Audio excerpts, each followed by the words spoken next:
Un château d'eau de 3000 mètres cubes et plus de 4 km de bitume bientôt livré aux habitants de Ouagayo dans l'ouest du pays. Le développement frappe ainsi à la porte de cette sous-préfecture. Et puis le président burundais Pierre Nkurunziza est décédé aujourd'hui des suites d'un arrêt cardiaque. Il avait 55 ans. Bonsoir et bienvenue dans le journal. La sous-préfecture de Ouagayo dans la région du Go amorce son développement. Travaux de bitumage et construction d'un château d'eau pour soulager les habitants des villages de cette localité du pays. Le gouvernement démontre ainsi sa volonté de développer toutes les régions. Un château d'une capacité de 3000 m3 pour résoudre définitivement l'accès à l'eau potable dans la sous-préfecture de Ouagayo. Construction de voiries. Des travaux lancés par le Premier ministre Amadou Gon Coulibaly en juin 2018 lors de sa visite dans la région du Go. À travers ces travaux, le gouvernement traduit ainsi en acte concret sa volonté d'apporter le développement dans toutes les régions de la Côte d'Ivoire. Les cadres et la chefferie traditionnelle de Ouagayo, avec à leur tête le PCA, la SODEXAM, ont visité les différents chantiers. Une visite pour voir l'état d'avancement des travaux. Je suis venu constater que les travaux avancent très bien. Au niveau du bitumage, c'est quasiment fini. Le château est en voie d'achèvement.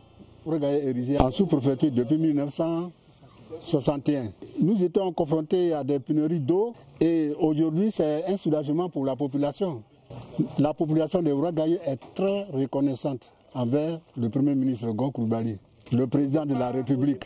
Le PCA de la SODEXAM, Abel Dioré, par ailleurs député de Ouagayo Bayouta, a traduit la reconnaissance des populations au président de la République Alassane Ouattara. Et notre souhait, comme l'a dit le chef de village, ce serait de voir le président de la République, ou à défaut, le Premier ministre, venir inaugurer ces œuvres qui font la fierté de Ouagayo, ces œuvres qui démontrent que dans la politique du président Alassane Ouattara, il n'y a pas d'exclusion, que tous les Ivoiriens sont égaux. Il amène le développement partout. Ces chantiers viennent donner fière allure à la sous-préfecture de Ouagayo qui connaissait un retard en matière de développement. Ce sont 4,5 km de bitume qui sont réalisés dans la localité. Ces travaux sont prévus pour s'achever fin août 2020. Les PME et TPE ivoiriennes reçoivent un accompagnement de 3 milliards de francs CFA, une convention de 3 milliards de francs CFA qui a été signée aujourd'hui même à Abidjan. Cet accompagnement financier aux PME et TPE, notamment membres de la Confédération générale des entreprises de Côte d'Ivoire, CGC, vise à soutenir les dites entreprises qui connaissent des difficultés liées à la crise sanitaire.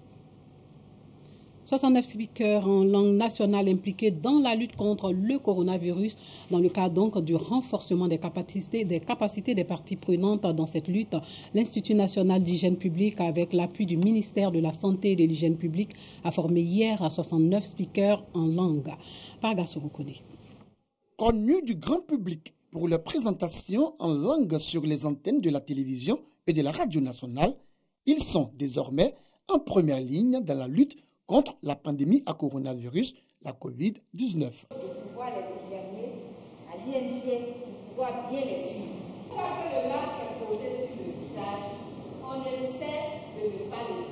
Formés entre autres à la reconnaissance des symptômes de la maladie et au lavage des mains, leur défi est d'apporter la bonne information dans la communauté pour briser la chaîne de contamination. Et une fois dans ma communauté, je leur dirais de se laver régulièrement les mains, de ne pas sortir sans leur cache-nez et de respecter la distanciation et aussi les mesures barrières. L'implication de ces 69 speakers en langue locale dans la lutte contre la pandémie à coronavirus est un programme de l'INHP, Institut national d'hygiène publique. Cette formation se situe dans le cadre des activités de sensibilisation. D'abord de la communication et de sensibilisation des populations. Et cette formation a été faite avec l'appui de l'UNICEF. Donc pour permettre à nos speakers en langue nationale d'adapter le message de communication que nous avons préparé pour que les populations puissent les comprendre. Briefing des speakers en langue nationale. C'est l'objet de cette activité qui a duré une journée. L'élan de solidarité à l'endroit des personnes vulnérables se poursuit. 350 veuves du Grand Abidjan et de l'intérieur du pays ont reçu des vivres, non-vivres et des enveloppes de l'ONG Petraroc. Le reportage de Dangui Dangui. Ces veuves ont de bonnes raisons d'esquisser des pas de danse. En cette période de restrictions sanitaires, elles viennent de recevoir des tonnes de vivres et de non-vivres d'une valeur de 5 millions de francs CFA. ONG Petraroc nous a appelés. Je suis venu, voilà, mes bras sont chargés avec des sacs de riz. Avec les choses, on lave la main, avec ce qu'on met sur le nez. Vraiment, je suis débordée. Je n'avais rien à manger, 5 francs même, je n'avais pas.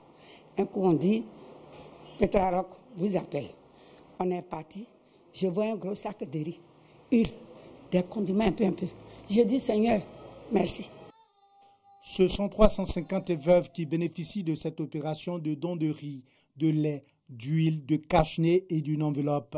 L'initiative de l'ONG Petraroc cadre bien avec la politique sociale du gouvernement dans le cadre de la lutte contre la maladie à coronavirus. En cette période difficile et très difficile, qui peut s'occuper des veuves et des orphelins?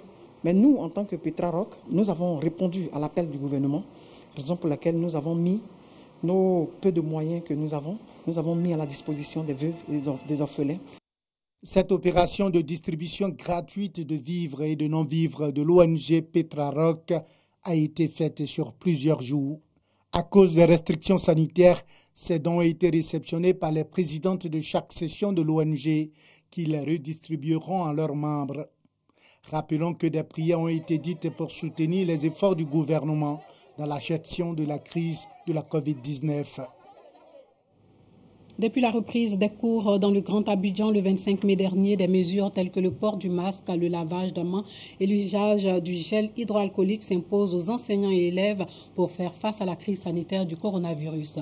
Mais ce n'est pas toujours chose facile de disposer du nécessaire. L'ONG Mdamon a donc choisi d'orienter ses actions dans ce sens. Elle a offert des kits sanitaires d'hygiène à l'EPP Kouté 4, c'est dans la commune de Yopougon, afin de renforcer le plan de riposte dans cet établissement. Le reportage de Bintou Pekele commenté par Dangui Dangui.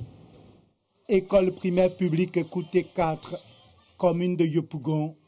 En pleine crise sanitaire, l'absence de dispositif de lavage des mains à l'entrée de cet établissement et devant les salles de classe est notable, même si chaque élève a son cache-nez. C'est pour combler ce manque que l'ONG Mondoman a fait don de kits de lavage des mains, de savon, de gel hydroalcoolique et de cache-nez à l'école, suivi d'une démonstration de lavage des mains. D'abord, on prend du savon. Je forme mes peaux. Je lave au-dessus de mes doigts. Je lave mes pouces. Et je rince mes mains. Nous nous sommes dit que les enfants sont plus vulnérables que quiconque. C'est la raison pour laquelle nous avons d'abord commencé par les enfants. Et avec le temps, nous allons nous étendre vers les marchés et les adultes. Nous avons voulu, nous aussi, à notre manière, participer à cet élan de solidarité tant prôné par notre gouvernement. Un don que les responsables de l'établissement qualifient de salvateur. Nous allons les disposer devant les classes et puis chaque enfant, avant de rentrer en classe, va faire son lavage de mains et puis nettoyer les mains. Donc je pense que nous allons faire bien usage de ça et cela va nous permettre d'aller jusqu'à la fin de l'année scolaire. Le ministère nous a donné près de 50 000 masques pour tous les élèves. Ce que nous recevons aujourd'hui vient en renfort au matériel anciennement acquis. Je suis très heureux, très satisfait de l'acte qui a été posé. L'ONG Mondoman œuvre en faveur des personnes vulnérables. La Côte d'Ivoire met les bouchées doubles pour relever le défi de l'organisation de la CAN 2023 et ce malgré la crise sanitaire qui secoue le monde. Les chantiers pour la construction et la réhabilitation des infrastructures sportives avancent. La Côte d'Ivoire met toutes les chances de son côté pour relever le défi de l'organisation de la CAN 2023. Malgré la grave crise sanitaire du coronavirus qui secoue le monde, le gouvernement ivoirien à travers le ministère des Sports n'a pas rangé la clé de la réhabilitation et la construction des infrastructures sportives. La réhabilitation et la construction des infrastructures sportives avancent à grands pas.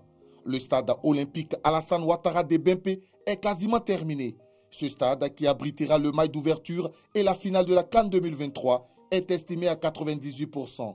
Bouaké et Yamoussoukro connaissent une avancée très importante avec un taux de réalisation de 50%. Là où les travaux semblent un peu traîner, c'est à San Pedro et Korogo. Dans ces deux localités, on note un taux de réalisation de 20 et 25%. Des entreprises chinoises qui travaillent sur ces chantiers-là, nous savons que chaque fin d'année, c'est une population qui rentre chez elle pour la fête de Nouvel An. Donc beaucoup sont partis, ils ne sont pas revenus. Et donc aujourd'hui, l'effectif est vraiment ralenti sur ces chantiers-là. Mais ces infrastructures seront livrées une année avant la CAN. Comme on le constate, la Côte d'Ivoire est au travail. Concernant le stade Félix Houphouët-Boigny, le marché de réhabilitation est en cours d'attribution. Un comité d'experts analyse les dossiers des entreprises soumissionnaires.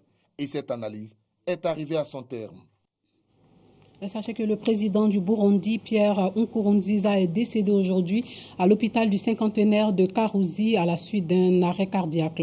Dans la nuit de samedi à dimanche, Pierre Nkurunziza a senti un malaise et s'est rendu à l'hôpital de Karuzi pour se faire soigner. Et selon le communiqué officiel, son état de santé s'est amélioré le dimanche, mais ce matin, il a été victime d'un arrêt cardiaque. Une réanimation immédiate a été entreprise par une équipe multidisciplinaire de médecins pendant plusieurs heures avec une assistance cardio-respiratoire. Mais l'équipe médicale n'a pu récupérer le président qui avait 55 ans. Le 20 mai dernier, vous vous souvenez, son successeur Évariste Ndayishimiye a été élu pour le remplacer à la tête de l'État, Nkurunziza ayant décidé de ne pas se représenter.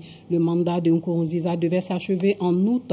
Dans son communiqué, le gouvernement a annoncé un deuil national de 7 jours à compter de mardi. Les drapeaux du pays seront en berne pour la même période et selon le professeur et politologue burundais Julien Nibubona, c'est le président de l'Assemblée nationale Pascal Nyabenda, selon la constitution du Burundi, qui devrait assurer l'intérim du pouvoir. L'Iran s'apprête à exécuter un Iranien ayant fourni des informations aux États-Unis et à Israël sur les déplacements du général iranien Qassim Soleimani, tué par Washington début janvier à Bagdad. Il est accusé d'avoir reçu des sommes d'argent pour sa collaboration avec deux services de renseignement de pays ennemis de l'Iran, selon l'Iran. L'Iran s'apprête à exécuter un Iranien ayant fourni des informations aux États-Unis et à Israël sur les déplacements du général iranien Qassim Soleimani, tué par Washington début janvier à Bagdad. Mahmoud Mousavi Majd a été reconnu coupable d'avoir espionné les forces armées iraniennes, en particulier la force Quds, et d'avoir fourni à la CIA et au Mossad des renseignements sur les déplacements et les lieux où se trouvait le général Qassim Soleimani. L'information a été donnée par le porte-parole de l'autorité judiciaire. La condamnation à mort de Majd, accusé d'avoir reçu d'importantes sommes d'argent pour sa collaboration avec ces deux services de renseignement de pays ennemis de l'Iran, a été confirmée par la Cour suprême et sera appliquée bientôt. Architecte de la stratégie militaire de l'Iran dans son environnement géographique proche et tout particulièrement en Irak et en Syrie, Soleimani, commandant de Quds, l'unité d'élite chargée des opérations extérieures des gardiens de la Révolution, l'armée idéologique d'Iran, a été éliminé le 3 janvier dans une frappe de drone américain à Bagdad. Et puis la Corée du Nord a annoncé aujourd'hui qu'elle coupait ses canaux de communication politique et militaire avec l'ennemi sud-coréen. Depuis la semaine dernière, le pays communiste a proféré des reproches envers son voisin du Sud au sujet de l'envoi sur son territoire de prospectus anti-Pyongyang par des militants. Les autorités nord-coréennes ont organisé des rassemblements de grande ampleur à travers le pays à l'appui de leurs menaces. Ces dernières interviennent au moment où les relations entre les deux voisins sont dans l'impasse malgré 3 sommets en 2018 entre le dirigeant nord-coréen Kim Jong-un et le président sud-coréen Moon Jae-in. Et à 3 jours de l'anniversaire du premier sommet historique entre Kim et le président américain Donald Trump à Singapour en 2018. Le département d'État américain est déçu par la décision nord-coréenne et a exhorté la Corée du Nord à reprendre le chemin de la diplomatie et de la coopération.